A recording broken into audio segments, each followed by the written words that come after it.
Hello दोस्तों, मैं हूं रामकृष्णा। आप देख रहे हैं घूमकर राजा और मैं आपके लिए लेके आता हूं फेमस टूरिस्ट प्लेसेस के बारे में इन्फॉर्मेशन। तो चलिए देर न करते हुए वीडियो को शुरू करते हैं।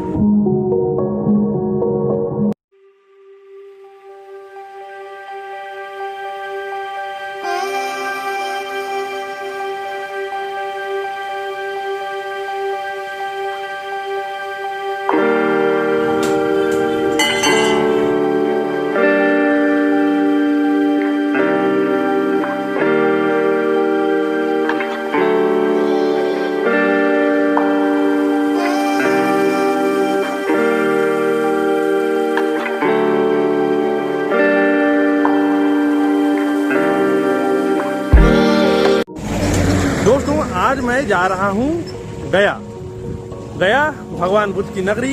आज मैं आपको गया के बारे में बताने वाला हूँ, गया के मंदिरों के बारे में, घाटों के बारे में, उसके इतिहास के बारे में। तो चलिए शुरू करते हैं अपनी इस यात्रा।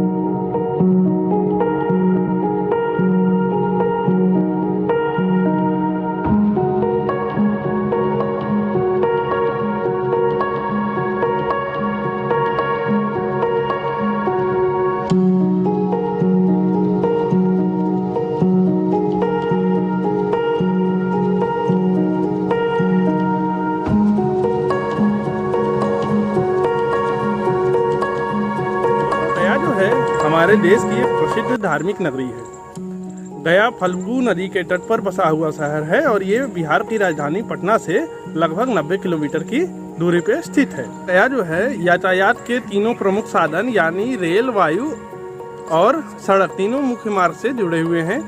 आपको गया में रेलवे स्टेशन है जहाँ से सारे बड़े शहरों से आपको ट्रेनें मिल जाती हैं।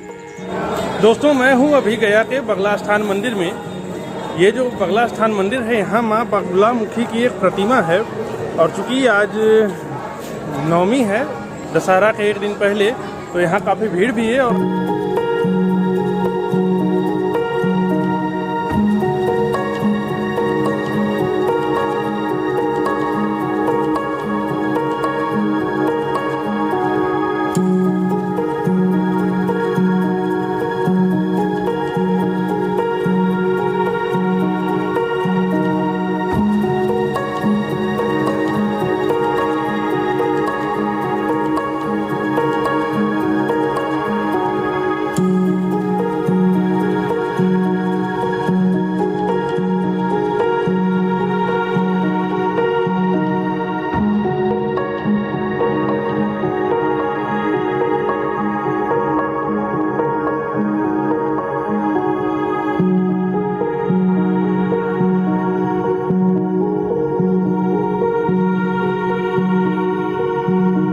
दोस्तों, अभी क्या है, आज नवमी का दिन है तो यहाँ पे हवन काफ़ी जोरों से चल रहा है। सब बहुत सारे लोग हवन करवाने आए हुए हैं, तो इस मंदिर के दर्शन करते हैं।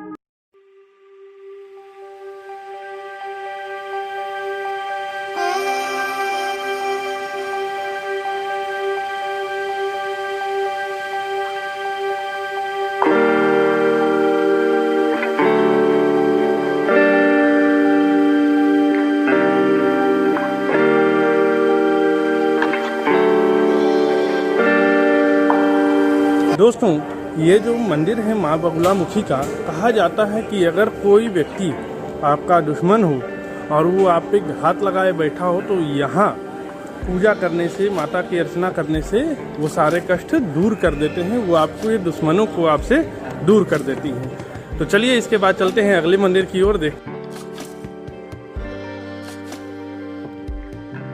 दोस्तों, मैं हूँ अभी गया के दुखहरनी मंदिर में। दोस्तों, कहा जाता है कि अगर आप इस मंदिर में माँ दुखहरनी से कुछ भी मांगे तो वो जरूर पूरा होता है। वो आपके सारे दुख, सारे कष्ट हर लेती है। तो चलते हैं दुखहरनी मंदिर में।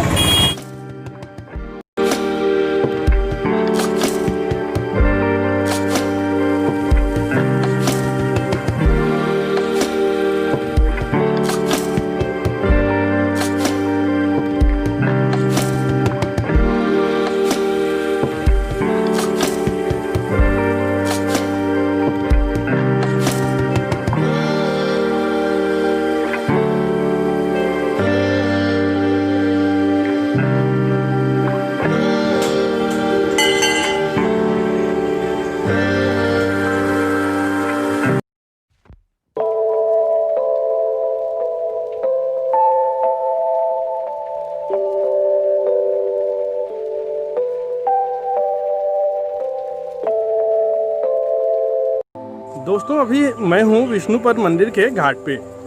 कहा जाता है कि इस मंदिर में भगवान विष्णु के चरण चिन्ह बने हुए हैं। गया शहर का जो नाम है गयासुर एक दैत्य था, उसके नाम पे पड़ा है।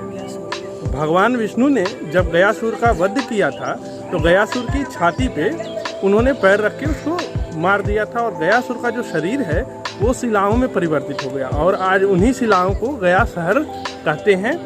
और वो जो भगवान विष्णु के चरण चिन्ह हैं वो विष्णुपद मंदिर के नाम से विख्यात है। आप वहाँ उनके चरण चिन्ह को देख सकते हैं। दोस्तों ये जो मंदिर है इसका निर्माण करवाया था करीबन 1787 ईस्वी के आसपास देवी अहिल्याबाई होलकर ने। वो जो थी एक मराठा शासिका थी और वो मालवा क्षेत्र की शासिका थी। उनकी राजधानी जो थी माहेश्वर हुआ करती थी। मैं हूँ फल्गु नदी के किनारे और कहा जाता है कि ये नदी जो है रामायण काल में इसका उल्लेख है और जब रामायण काल की बात आती है तो कहा जाता है कि उस समय ये नदी पूरे प्रवाह में बहती थी, लेकिन आज के दौर में ये नदी जो है सीता माता के श्राप के कारण सूख चुकी है। यहाँ पर से आप सीता कुंड को देख सकते हैं। कहा जाता है भगवान राम और माता सीता जो थी यहीं पे आए थे इसी स्थल पे और उन्होंने फल्गु नदी में पिंड दान किया था। तो ये जो स्थल है सीता कुंड कहलाया माता। दोस्तों अब मैं आपको ले चलता हूँ विष्णुपद मंदिर की तरफ और दिखाता हूँ कैसा है ये मंदिर। तो चलिए हमारे साथ और करिए मंदिर के दर्शन।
कुंड के पास आ गया हूँ और सीता कुंड को अभी दिखाता हूँ। दोस्तों सीता कुंड की कहानी कुछ ऐसी है कि एक बार भगवान राम, लक्ष्मण और माता सीता जो थी यहाँ गया आए थे।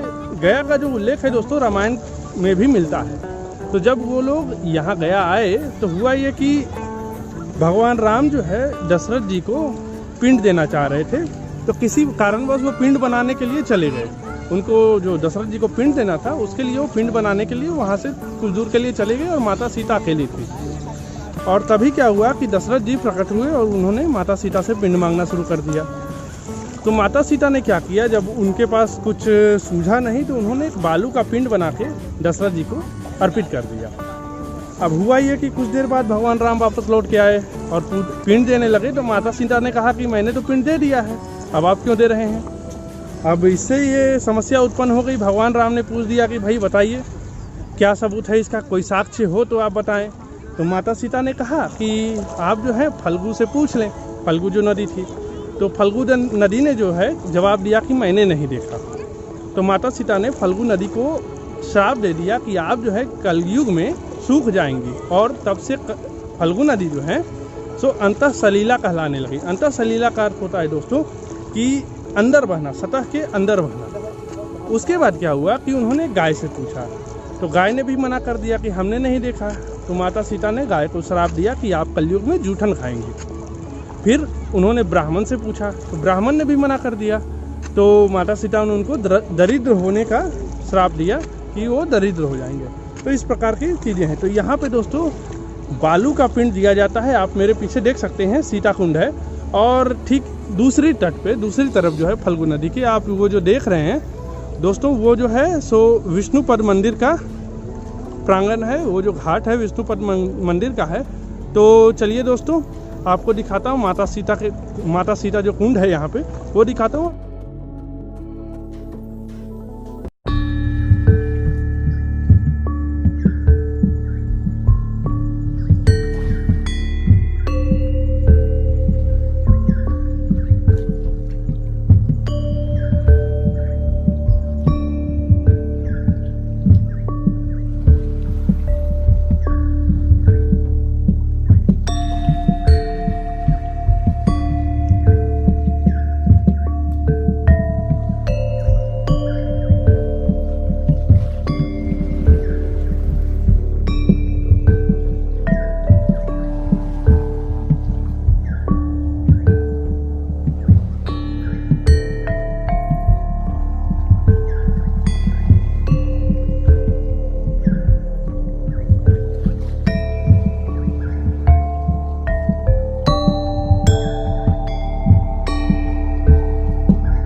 दोस्तों ये जो पहाड़ आप देख रहे हैं ये है ब्रह्मयोनी पहाड़।